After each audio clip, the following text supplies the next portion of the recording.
Tonight on Insights on PBS Hawaii. One of Governor Abercrombie's top priorities is to give all Hawaii's keiki the chance to attend preschool, and early learning experts say that could make all the difference when it comes to success in school and life. What will it take to put a universal preschool plan into action? And what is the payoff for our investment in early education?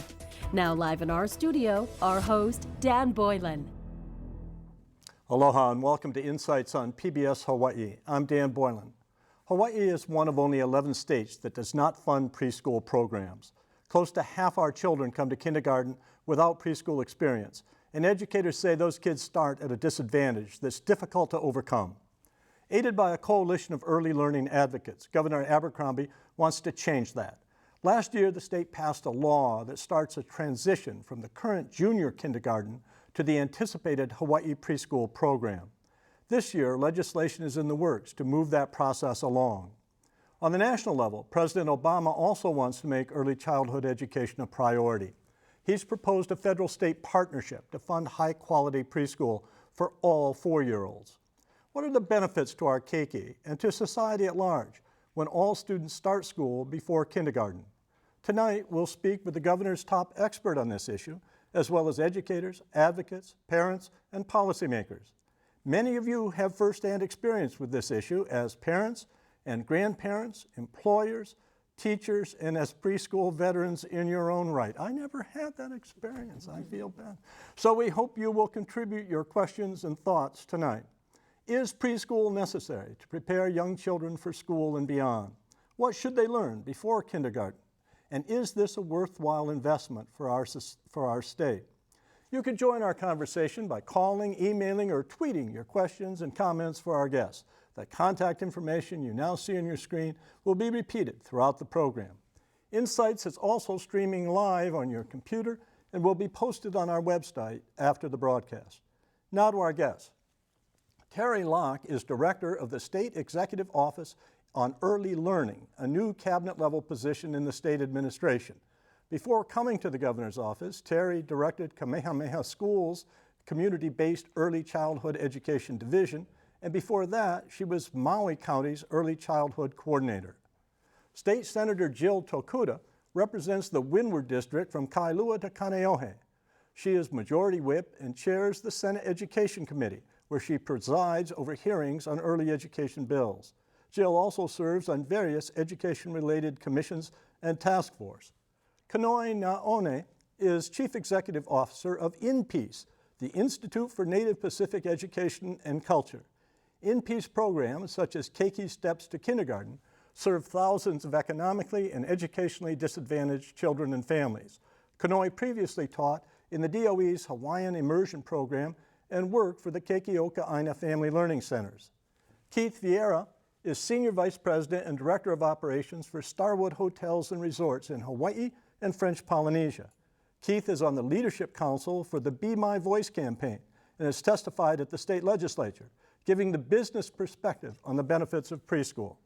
Deborah Zysman, did I get that right? Deborah Zysman is Executive Director of the Good Beginnings Alliance, a nonprofit child advocacy group. Good Beginnings is running the Be My Voice campaign to raise public awareness about early childhood education and to persuade state lawmakers to fund universal preschool for all 4-year-olds. Let's look at a 30-second public service announcement produced for the Be My Voice campaign.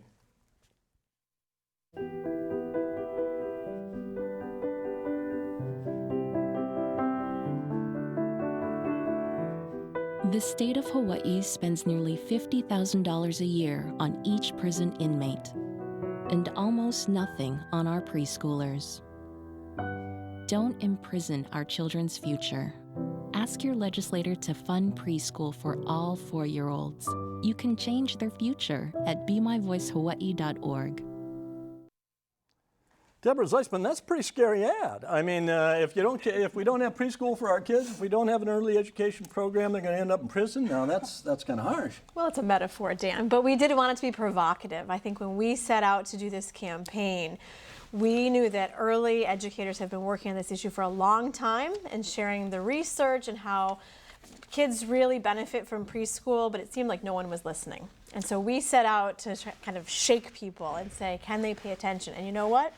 These ads have done it. Shackles will do it every time. What's the Good Beginning Alliance? Explain that to us. Sure. We're a statewide nonprofit that does advocacy on early childhood issues. So health, safety, and education for our kids from prenatal to 8. Now, when I think about early education and elementary education, I was at an elementary school the other day, and I asked the principal, how many male teachers do you have? And she said 2 out of the entire 6 grades, and many, well, why? Well, they like secondary education, not preschool. What are you doing here? What does business have to do with early education? Well, I think there's 2 perspectives that are important to us. I think the first is workforce development. As we look at the kids that are coming out of college or high school and coming into our workforce, whether it be in the tourism industry or general business, they're looking at how they're going to be able to fund putting their kids through school. They're worried about preschool education. They're worried about at that age you're not making much money, so you need help in getting them to preschool. And what we hear from a lot of our incoming managers is that they're deciding between the mainland and here. And if you can go to a state that has funded preschool, maybe that may be the choice. So from that standpoint, the workforce development is important. The other side, from a business perspective, really is doing something proactive for once. When you look at our community and taxation and the cost of living and everything that goes up, what are we going to do to be able to rein some of those costs in? Well, how about starting early? How about giving kids the right foundation so you have some of those less scenarios that you saw in the TV ads? So it really is one of being proactive and trying to get to them early and giving them a good start in life so they can be successful later. Keith, my wife and I went to dinner the other night, and we ran into a businessman who we really didn't know very well. We'd known him for a while, and somehow he was talking about what's coming up in the show, and I said, early childhood education. He's a businessman, been in business all his life. He says it's just babysitting. It's just babysitting, high-priced babysitting. Now, do you hear that among businessmen? No, I think people clearly recognize to put your kids into professional programs. And we have them out there now, and the private sector is willing to step up and assist in those programs. But you have to give kids the start. You have to get them ready coming into school. And you hear from a lot of people, well, let's fix K through 12 first. You want to fix K through 12? Get the kids coming in better prepared, better ready, so that teachers can have more success with them. Terry, you came here last time and you had a different title. Now you're a big deal. You were just a little deal then. Now you're a big deal. Where has the governor come down? What precisely is he proposing? Well, he's proposing that we have to get kids ready for school, and because of what's happening, you mentioned junior kindergarten ending, and there's also the change in kindergarten age. So with that, there's going to be a number of children, about 5,100 children really without services in 2014-15 school year. So the governor is proposing that we need to start with that urgency and be able to have programs that are available for children, school readiness. And and it would be educational. So I was going to say the question that you asked Keith, we need to make sure that qualified staff are being able to provide these programs. But isn't the private sector doing it in a way, Kanoe? I mean, you've got how many students in your programs? I think you have 12 different programs around the state. We have 8 programs, and in the early childhood sector, we've got 700 and another 600. So roughly a good 1,400 kids. But that's just a small segment of the population. It's really small, and if you think about it, in some communities, only 20% of the kids are going to preschool. And so what are the slots and what are the preschool's options that are available for them? You have, and you have some communities that 80% go, but the state average is about 60% go. So that means 40% of the population is not going to preschool. So regardless of how many preschool providers there are out there, there still are a significant number of kids that aren't getting services. Who's going to pay for this program? Who's paying for your program? So our funding comes through the U.S. Department of Education, so we have federal funding for our program. We also have some private foundation funding. Currently, INPEACE in all of our 8 programs, we don't have any state funding for any of our services. But so it's federal and some private? Yes, federal and some private. It tends to be along the coast. Is the Office of Hawaiian Affairs is not involved at all? No, they don't fund our preschool programs. And then we are in Native Hawaiian Homestead communities across the state. But, yeah. Now the rubber hits the road, Jill, if I'm not mistaken, down that big building that you work in. What bills look possible to you? Well, right now we have 3 bills that are going through the House and the Senate. It's the holy trinity of bills, really, for early learning. And it is the school readiness measure, the constitutional amendment, and the early learning measure that needs to pass. And so those are the 3 that we're really focusing on to make this publicly funded early learning system a reality for Hawaii. Right now, those 3 measures have passed the Ways and Means Committee in the Senate and are poised to cross over into the House next week. After a floor vote in the Senate. Obviously, this is going to take a lot of political will for both the House and the Senate to not only pass those 3 particular measures, but also to make a significant investment of resources towards this program, because we're looking at roughly $30 million in the first biennium and ongoing from that point forward to really start to phase this upwards. But it's really an investment that we have to make. I mean, you mentioned earlier that we have private providers out there, and they've been really moving Hawaii forward all these years. I mean, if you have had the benefit of a preschool education in Hawaii at some point, the chances are you've had it because a private provider has been there to give it to you. Well, it's time that the state step up, put some skin in the game, and I think this is really what this represents. Can the state afford to put the skin in the game? I mean, as I understand it, there's a great deal of uncertainty down at the legislature about where, there are contracts that have to be reach with the other public workers and with the teachers, and now you're essentially going to take, if K through 12 constitutes 13 years of education, you're going to add a 14th year of education. How are you going to pay for that? Well, that's a lot of bucks, right? Yes, it costs money, but we need to have that resources. In the governor's proposal, it's really taking general funds and really starting the program. As we go to the out years and increase the number of children, we will have to find those resources. But for now, I think we can safely say that it's there. It's just a matter of priority and about how we think about our investment.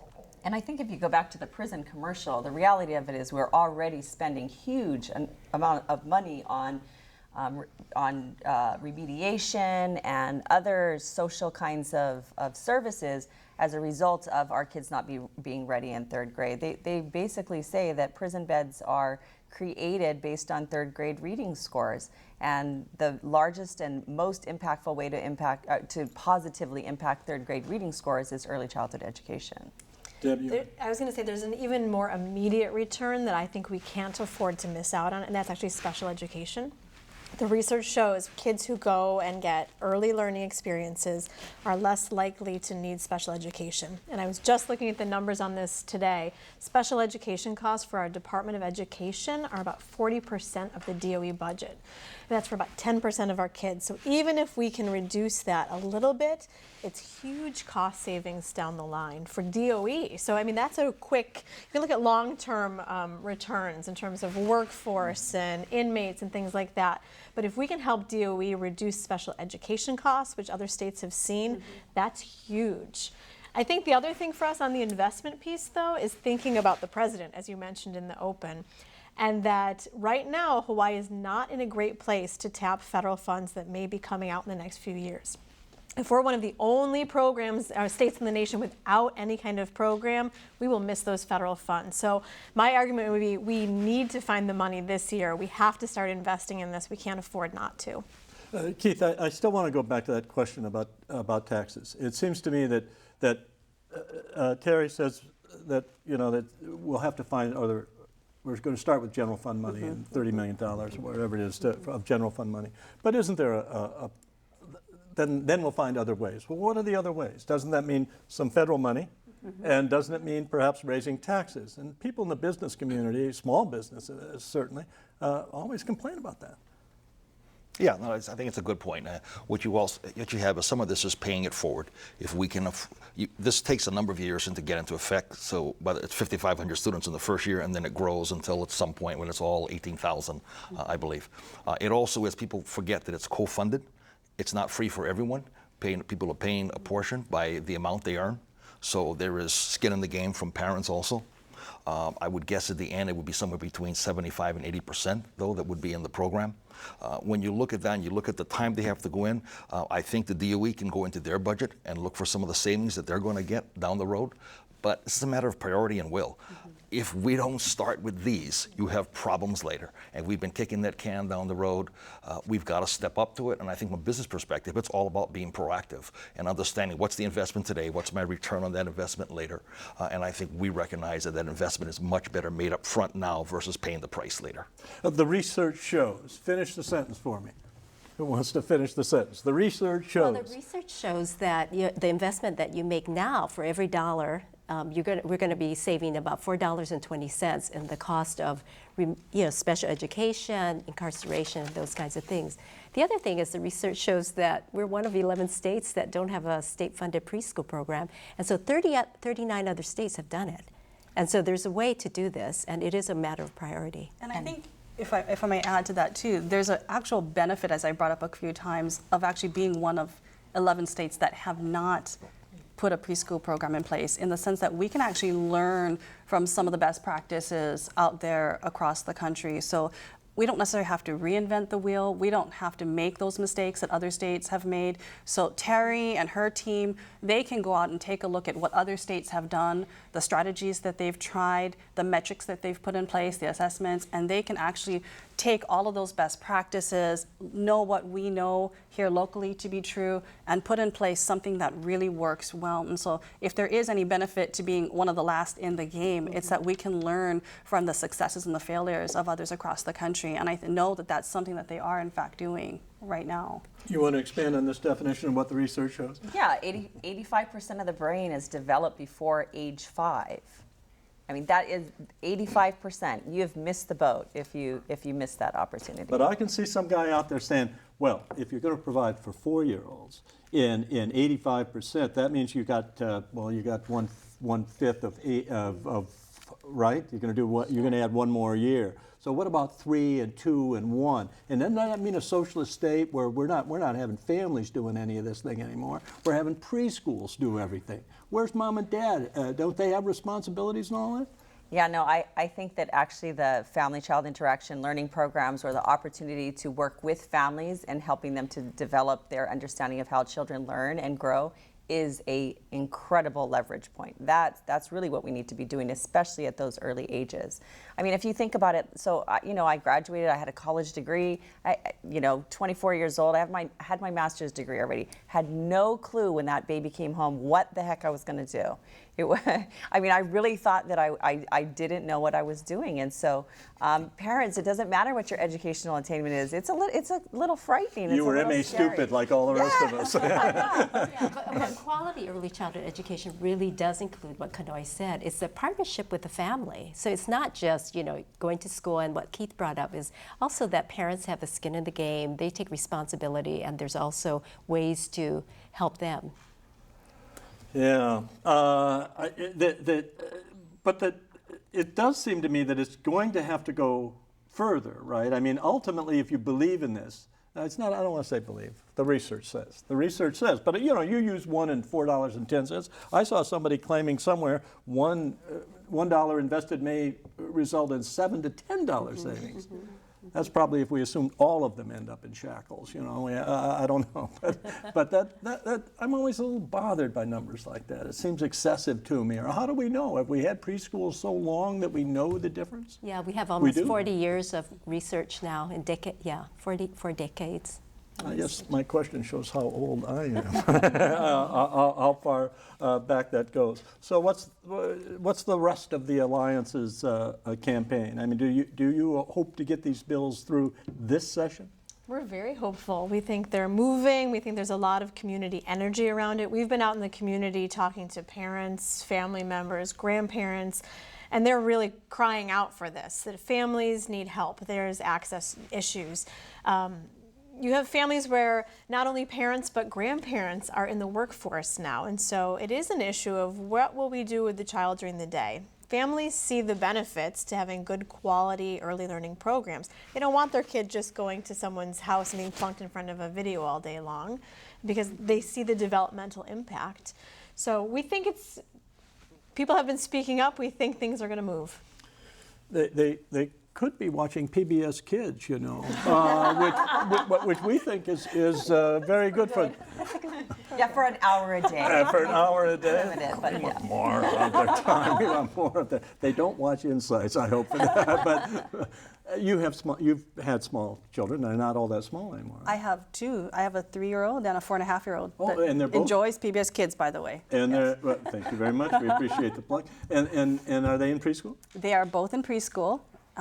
And in fact, you know, we made a very conscious decision with our youngest son, who has a slight speech delay, to make sure that he had 3 full years of preschool, because we realized when we put our first son into preschool, the huge impact and difference it made to put your child in the hands of a capable, highly qualified and effective early learning professional, and in an environment like that, the difference it really makes, you can see them transform. And so while it was a financially difficult decision for my husband and I, economically, you know, we knew that for our sons, that was the kind of sacrifice you had to make. This is what, you know, Ada needed and Maddie needed, and I can tell you it's made a huge difference. What did it cost you a year? Approximately? You don't have to tell us. I mean, we're talking well over, for 2 children, well over 15, 20,000. I mean, depending on the schools that you're going to. I mean, it's not a you know, inexpensive endeavor. But that was starting at 2 years old. For starting at 2 years old, looking at 3 full years for one son, and my other son had 2 full years, almost 2.5. Did you have kids in preschool? Yes. And you paid the price? Yeah, we actually started him early. My wife was working at the time, so he started 1.5 years, and then went to a different program, St. Clement's, after that. And we definitely saw, and it's not just the reading and writing, it's the interaction. He also had a speech stutter, so understanding how to interact with kids was very important. And as we see him now, he's a lot more confident, and he's able to deal with others. And some of those things you do learn in preschool. Yeah. Terry? Yes. You're asking me whether I went to preschool? I'm asking about your kids. That's what I'm asking about. So my kids all went to preschool. Yeah. So my kids all went to preschool, and I was a working mom myself, so I want to make sure that they're there. But also with, it just created that environment of stimulation for them. And now I have grandchildren, so I have one grandson who's going to preschool. But these are all private preschools, right? These are private preschools. And you're running, and your people, do they have to pay? No, but they come and they volunteer. And I actually have 4 children, and my children have experienced all early childhood settings. So I did home visiting with one of them. I had private preschool. I had Ahapuna Leo, which is Hawaiian immersion preschool. We had one at Kamehameha preschool, and also our Keiki Steps program, our family child interaction, parent participation preschool. So for our program specifically, parents come and they are there with their child learning side by side. We have parent curriculum and child curriculum. So they come for 3 hours. So while the program is free, they are volunteering their hours every day. Deb? I have a 3-year-old who goes to preschool, and I'm expecting my second. So, and mine has been in school now a year, and we've seen such amazing, dramatic developmental growth in him. When he started school, he was barely speaking, and now is a chatterbox, and the sharing with other kids, knowing how to interact in a classroom, how to sit and have sharing time, how to follow instructions. Those are things that you don't necessarily learn when you're at home. But I think also, just thinking about the stories at the table, we see from the research also huge equity issues, because families who can afford to send their children to preschool in this state do. But many of our families, working families, it's a huge struggle. When the average monthly cost is $720 a month per child, and many people have more than one child under 5, that's huge. So we have this giant gap that's even growing, where those of us who are able to sacrifice and put together a preschool tuition do, because we see the value in it. But a lot of families simply cannot. They're trying to put food on the table, pay rent. And we've been hearing that from so many families saying, I sent one child to preschool and I saw how amazing it was, and I don't have the money right now to send my next kid, and I'm worried that they're not going to be ready. And that concerns me, just from an equity standpoint, that not all of our kids are starting out from the same place when they get to kindergarten. Yeah, but do you really believe that you can arrive at equity? As I understand it, that, you know, I've said this many times on the show, but every time we show the results of where schools are, and, you know, when they come up with the, you know, I'm happy to read them. I'm happy to see some schools doing better, but you I could hit 80% of them much better than I can do and figure out who's going to win March Madness, right? Much better. Because all you got to do is look where people have money and where people don't have money. Where people have money, those schools do well. And where they don't have money, they don't do well. And is preschool going to change that? We think so. Yeah, That's what we the think research so. shows. It's one of the indicators. You That's get, one of the you know, indicators. that kids who come from wealthier communities get access to those sorts of early learning experiences. But I was reading last night about the fade-out effect. It has an immediate result, but then that fades out in 4 or 5 years. Yeah, some of that research on Head Start about fade out, you know, unfortunately, they didn't really look clearly at the research because the research says that Head Start works. But you know, in order to continue, you also have to have a quality kindergarten, first grade, second grade, third grade. And of course, Obama's really trying to make sure that through reform, that Head Start programs really are more accountable. So it works. And I can say I'm a Head Start baby, and there was no fade out. No, I'm just kidding. I mean, I really was a Head Start baby, and I hope that there wasn't fade out. But we have, in our programs, we actually have followed our children through third grade. And we didn't experience the fade out and I'm very familiar with the research on Head Start also. There were things that they didn't take into consideration. But we have statistically significant outcomes for the kids in our programs, meaning that they have huge gains and things that are indicators of third grade reading scores. And then we follow them up in third grade and they have maintained those gains. Preschool, like so many other things someone wants to know, would be great. However, shouldn't we focus our limited resources on basic K-12? It's like giving every kid a laptop. It's nice, but what about the basics? Will the basics be shortchanged as a result of this? I don't believe so. And I think, like Keith was mentioning, if you really want to strengthen the K-12 pipeline, you want to make sure that when they start school, they're ready for school. And this is really the best way that we can make a strong investment. And this is not to say that we're negating the K-12 pipeline at all. We can, by the way, do both at the same time. But this really is making sure that they're ready for school when they start kindergarten. You talk to kindergarten teachers, you talk to principals, and they will tell you when someone goes through a quality preschool setting and enters kindergarten ready to learn, that makes all of the difference as to whether or not they're able to read at grade level by third grade and really have the tools they need to succeed, regardless of income, regardless of the community they live in. That's the equalizer. I mean, I even think of myself. I was born to teenage parents, and you know, thanks probably to my grandparents and to 2 very engaged parents who really cared about me, starting preschool at the age of 2, I believe that was the game changer for me in my life. That made the huge difference when I started kindergarten at Kanoe Elementary School versus if I hadn't had that kind of experience during the very formative years, early years of my life. So I definitely feel that if we want to strengthen that K-12 pipeline and not shortchange them, by the way, then we make sure those babies are ready for school when they start kindergarten. Dan, you mentioned earlier about the affluent, non-affluent. It is one of the few field levelers. I mean, it's the only way you can give someone who's coming in without any influence versus an affluent neighborhood a chance to be equal. It gets them equal in coming in off that field. If you don't, already they're starting further behind. And then once that hits school, you become, you know, you're not one of the top in the class. You become shy, you're quiet, you're reserved, and then you fall further and further behind. So this is one of the few things we can do to level the game up front. Yeah.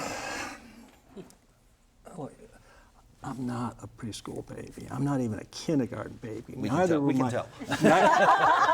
Neither were my 2 brothers. Went to a public school system, believe me, East Gary, Indiana.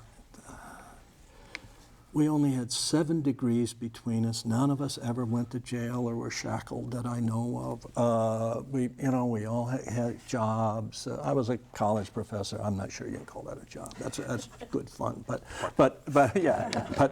I mean, and the thing that I can see different about it was that there was a mother who was home and one income, even of a butcher, was able to support us. Yeah.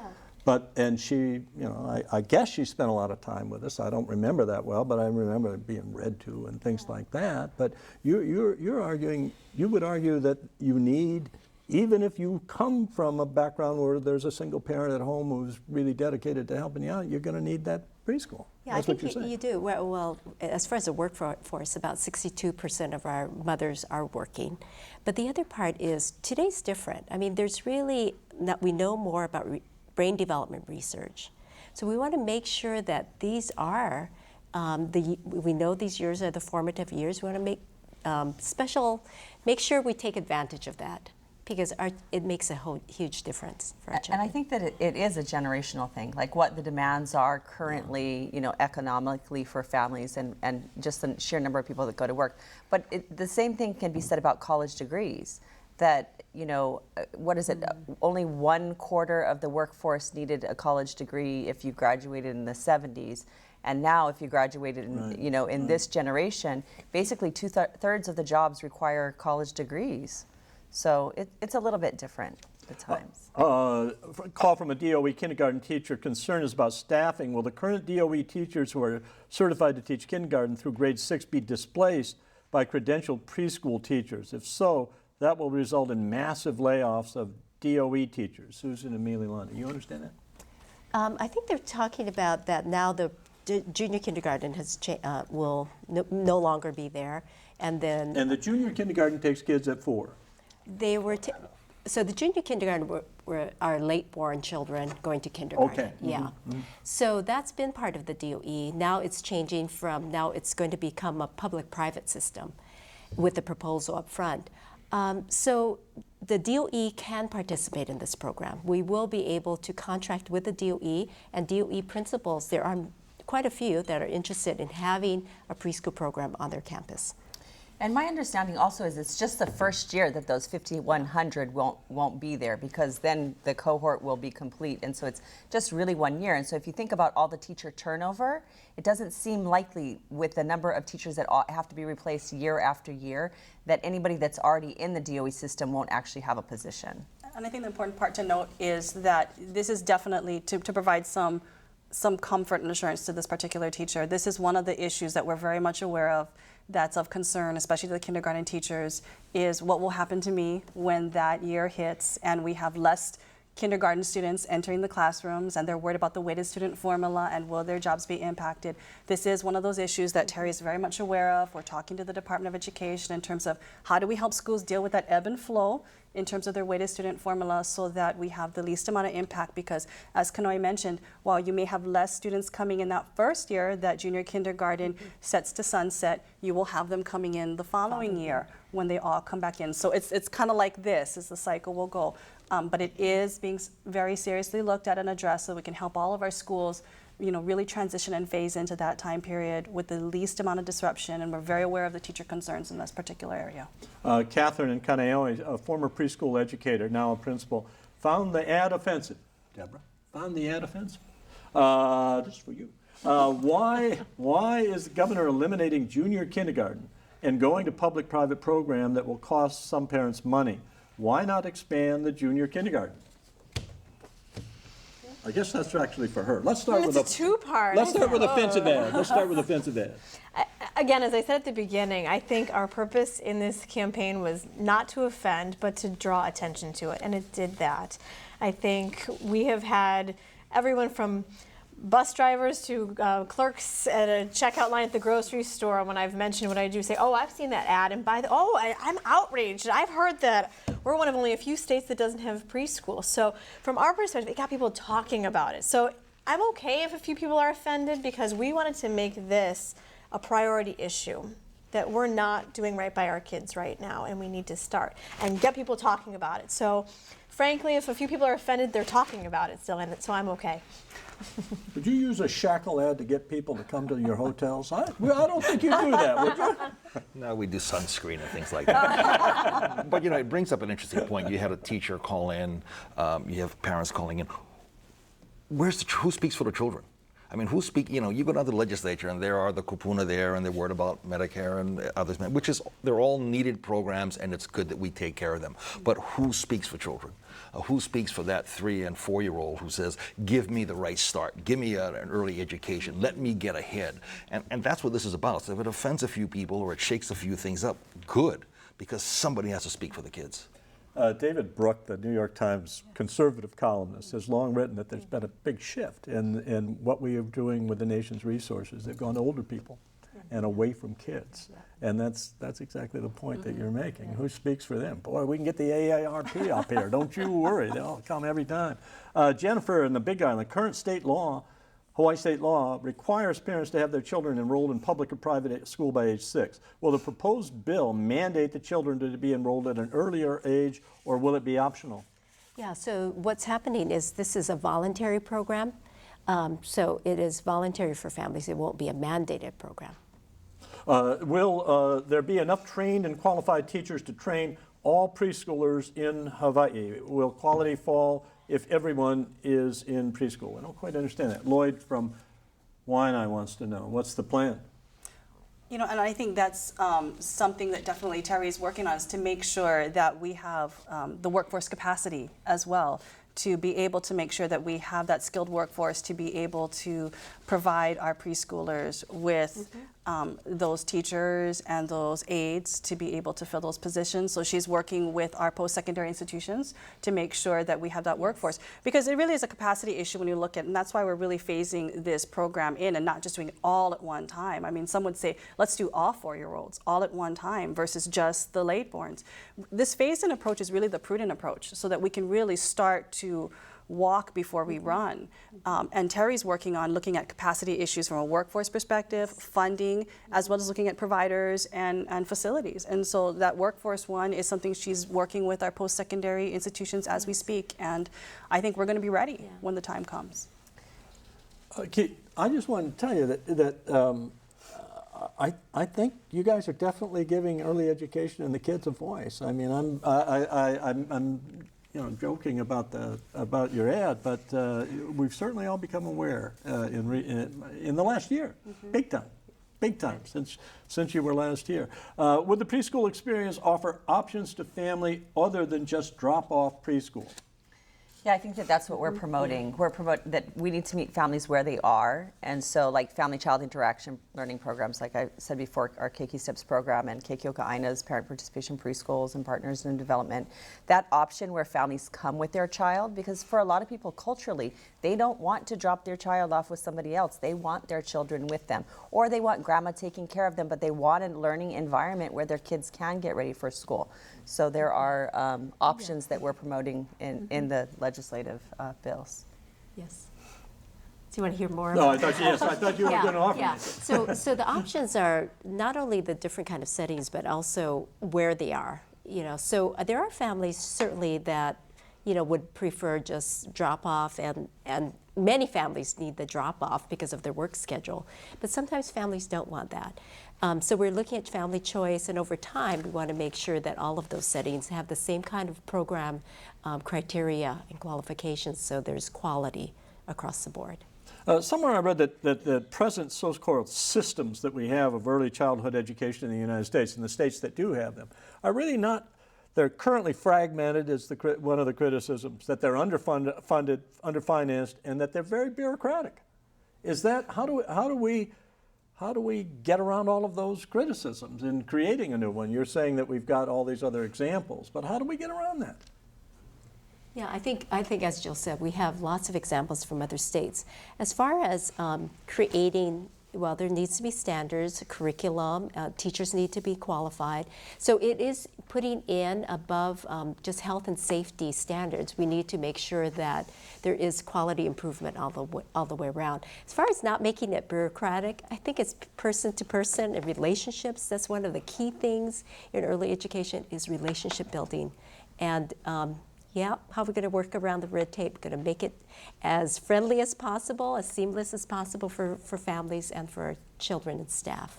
Will the proposed statewide preschool program serve all areas, including those families who live in rural neighborhoods? What neighborhoods, communities are parent participation preschools in at the moment, I guess it means? Does the legislation deal with that? Well, absolutely. This is going to be a statewide program. So this is not going to leave any particular community behind. And so Terry and her team are definitely looking at how do we make sure that we account for the uniqueness in various communities, and especially those communities where we may not have as many providers, where we're going to have to take into account different kind of factors and different provider situations.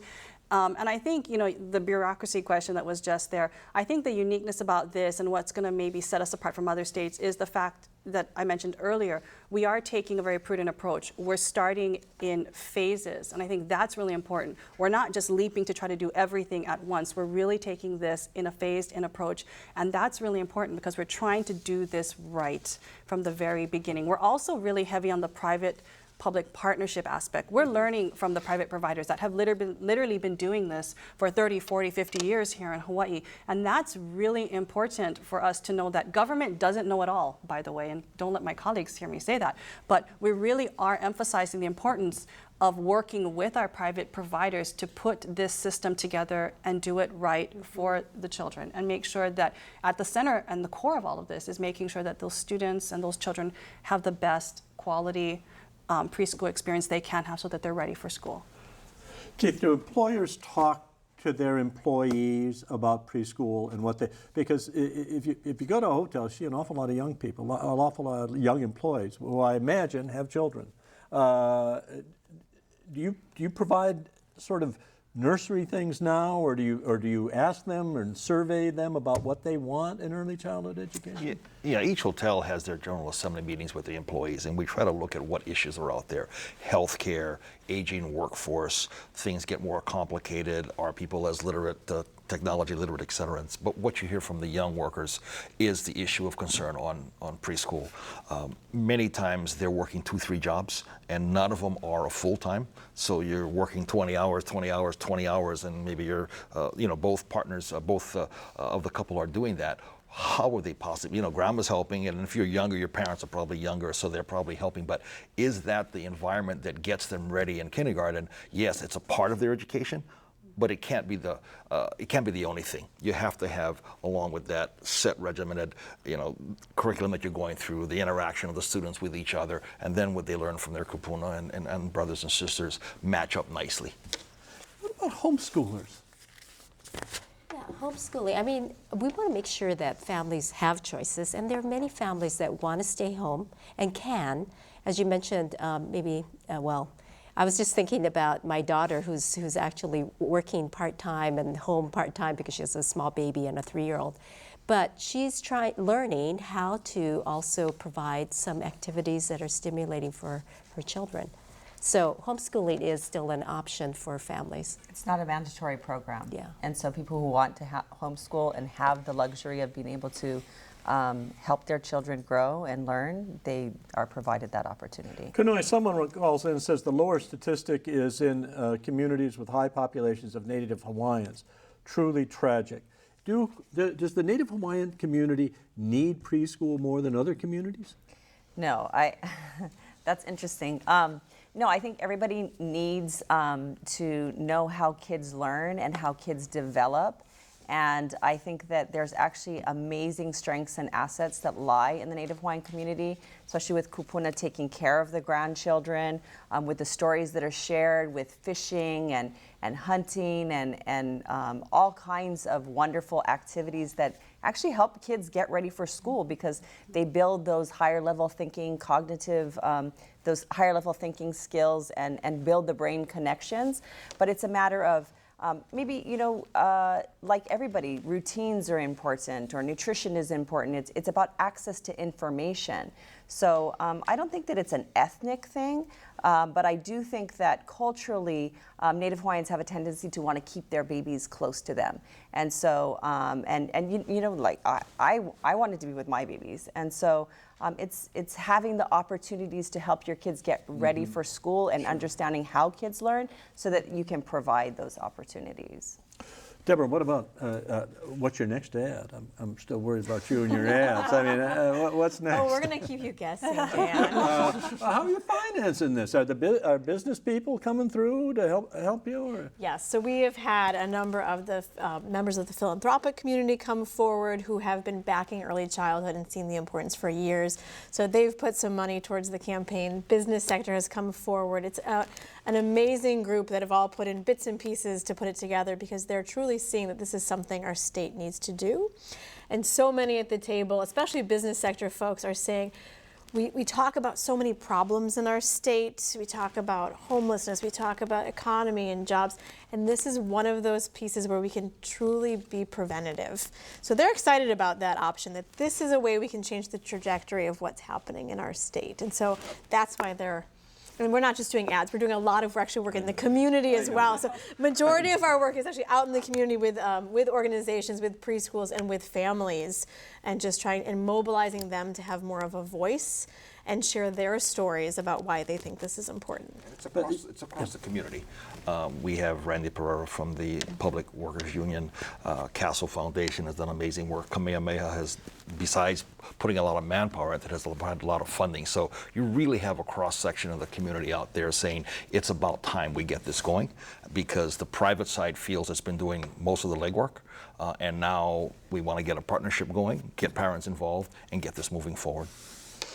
Yeah, I find myself, just from a political point of view, I guess, Jill, thinking about sort of the big ticket stuff. I mean, Obama has talked about, Obamacare, health care for everybody. Now we're talking about early education for everybody across the country. And even though we throw the number around that, only 11 states don't have it, but some of the states that have it aren't doing it all that well and have problems. That's admitted in, at least I think the literature says that, Terry. That some of them, the research says that, some of them aren't doing that well. These are big sort of change the real, I hate to use that word, paradigm. They say that in political science classes. Changing the paradigm kind of moves. I mean, really change and I wonder if there's a political will when we got people up there about to sequester $85 billion tomorrow, right? Absolutely. Tomorrow. Yeah. $85 billion. Tomorrow's a huge day. I mean, absolutely. Out of $1 trillion budget. That's true. Out of a 3.7 trillion, but 85. I right.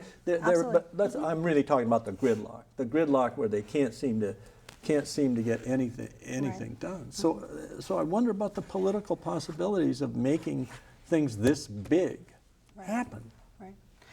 And yet, I take a look at Hawaii and how far we've come and this movement, and it's been around probably as long as I've been alive in terms of how long the advocates have been trying to fight for this. And, you look at their faces for some of them and they're really thinking, are you really going to do it this time? Because how many years have we kicked this can down the road?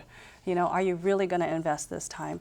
And I have never seen so many different forces come to the table and say, the time is now. As was mentioned, from labor to business to the nonprofit community to the prosecutor coming and saying, I'm tired of putting people in jail. Let's save lives now. Let's start investing early. With Keith Kaneshiro testifying in our committee. I mean, I get the same old testifying in front of me usually, which is fine. But to have a packed room of the most diverse people coming up and saying, the time is now, let's invest. Let's put the political will, the public will on the table, and let's do early learning. That's a sign to me that amongst, all the paradigm shifts and all the big moving parts, that perhaps the stars are aligning for early learning in Hawaii, and the time and the opportunity is now for us to actually do this. That Alliance board is pretty diverse and impressive. It's very powerful. What types of activities could families expect to participate in during a typical preschool experience? Okay. Either one of us. Well, for one thing, it's Kanoe mentioned, parents are learning with their child. So one of the things that's really wonderful is for parents to be reading to their children and being engaged in that process, and then be able to even participate, volunteer, do things at home. So we really want to keep them as partners. Strong. Yeah, and if you're at one of our sites and during the day, I mean, there's sand tables set up, there's paints, areas to paint, there's places to play with bubbles, there's planting that happens in watering of plants, we have science center, math center, parents do the activities with their kids. I mean, just a whole variety of things. Of course, reading is important, songs, rhyming, circle time. snacks, all the good fun stuff. It's also a wish you were learning. young again. It's also a learning time for parents. I mean, the thing that kind of shocked me, I was an old parent, was that you realize that your kids' friends' parents are going to be your friends for life. So that's a learning experience of the interaction you have in the preschool, and and it's true today, 15 years later, that those parents are good friends of ours, and so it's a nice environment, and you kind of learn from each other and share experiences. So I think that's real beneficial. I was an old parent too, and my kids grew up telling that this was their grandpa who was bringing them to the meeting. How much should a parent, I guess we haven't gotten to something basic like this, how much should a parent expect to spend in time and in money for an early learning experience for each child? What would you expect, or does it vary very much in the planning and so forth? So Related? currently the average cost for a month of preschool in Hawaii is $720 a month. $720 a month? 9 months, 8 months? If you're a working parent, it's by 12 months, right? It's So you're 12 around, months. unless you get the summer off. I don't do math real fast. I didn't go to preschool. 720, so $9,000 or so. Yep. Yeah. And so, I mean, what's been proposed, though, is to start offering subsidies, right? So that, again, parents will still potentially have some stake in that, but that it be lessened. So it not be a choice of, do I pay rent this month or send my child to preschool? Would there be people who would pay everything, though? Yeah, so there's a proposal, in the proposal for low-income families, it'll be no cost to them. We want them to volunteer and be engaged. For the middle-income families, there'll be a sliding fee scale. And as you get to the upper or higher income, it'll be full cost. But we have this system in Hawaii of this public-private school system, right? Where some of the wealthiest in the society would never dream of sending their kid to a public preschool. I mean, it would have to be the one that's run by Punahou or Iolani or something like that, right? And it's a completely voluntary program. Yeah. So again, if you want to send your child on your own, at your own expense, that's completely up to you. And I can tell you that there are tax credits you can take advantage of when it comes to tax time that are great after you've paid all that tuition as well. But again, I think when we've been working with Terry on the system and that she's putting into place, it really is about making sure that we take a look at those working families that really are struggling with those monthly costs like rents, like the utility bills, and making some very tough decisions. And so that sliding fee scale is to make sure that it's not just about the lowest income families, which actually now qualify for some of those programs already. But it is about really trying to address those gap families that have really fallen through the cracks in recent years and make sure that we can cover as many families as possible through this particular program with something. Make sure that everyone has some kind of option, even if it's a placement, So it really is about working to make sure that we take care. Were you going to say something? Yeah, I was just going to say, the kids that are in preschool and to the feeder schools, for the schools you mentioned, some of the private schools, that isn't the problem. That's not why we're here. I mean, we're here about all the ones that can't get there, which is the majority of the state. And they need help, and they need to have their kids be able to be on the same footing from that kid coming out of that private preschool going into Iolani, whatever school it is, so that they start on a level field. And at that point, if they go to public school, great. If they go to private school, great. But you're level, and you're not starting like this. What is the curriculum? We haven't talked about this. What is the curriculum? What are they teaching them that prepares them for school? Will they be teaching subjects? Not really, right? Well, children are really interested and curious, so we look at children's interests, but the other thing is we want to look at the whole child. So there's socio-emotional activities, and there's ways to get engaged in the intellectual development like science. And so when you talk about subjects, yeah, that actually happens in preschool. We can talk about things that are interesting to children, that they're very curious about, and keep them engaged. Yeah, I mean, absolutely. It's science is, growing or watching a butterfly start, out as a, oh my gosh, cocoon, going through the, chrysalis and then becoming. And you went to preschool? It's a really long time ago. But kids are so embarrassed. I know. I couldn't do math, you couldn't do that. Yeah, we're all doomed. Butterfly, all right. But, rhyming is a part of literacy and, storytelling or or even drama and putting clothes on, that's a part of, that's a whole Using subject the area. imagination, and that's really critical for higher level thinking skills. You also can recognize problems earlier. Maybe there's bad nutrition, maybe there's learning disabilities, but if you can get to it earlier and help a student and help a parent deal with that, much better than, maybe grandma or some babysitter just putting up with it. I would say it's academic skills and it's social skills. So just an example, my son this week, and he's just turned 3 in December. This week he's been working in his class on writing the letters B and W and talking about what sounds those make and words that start with B and W. So they're working on writing it and identifying it and knowing the sounds, so pre-reading skills. And at the same time, he had an incident this week where he threw a car at a fellow child because the child had knocked down his block tower. And so he's also learning we've been dealing this week with that. When your friend does something you don't like, you don't chuck a Matchbox car at their head. It's the social skills too. The school has been working with him also and all the kids about using your words. So those are the life skills that kids need to learn early on. It was Sharing. a BMW with the letters that he was saying. But again, I think there's those pieces too those are the critical pieces to me as a parent that he needs to learn about sharing and appropriate responses and how to behave with other people, because I don't want to have an aggressive teenager down the line, so he needs to learn now when he's 3. I want to warn you, you may well get one whenever you wish. We've got about 10 seconds each left. You think you're going to get your bill? We're very focused on that, and we're going to get it. And you're capable of coming up with a great plan. Yes. Yeah, we're going to be at the Capitol on March 14th. We're going to have about 1,000 people. Big day. Yep, down there, 9:30 to 12:30. We're going to talk with legislators, and we're going to say, hey, make early childhood first. Going to make it, Deb? The next month is critical. It's when we get into budget time. And you'll have another film, I'm sure, to shock us all into it. Going to make it? Absolutely. Going to make it. Time is now. Time is now. We're out of time, and I want to say thank you to all of you. There's a lot of interest in the topic. You can tell by the stack here. We want to say goodbye to a guy who's worked here for a long time. Mahalo to him. Daniel Armitage has been working here on the crew for 13 years, I think it is, and done a great job. Next week on Insights, we'll explore the other end of the educational spectrum.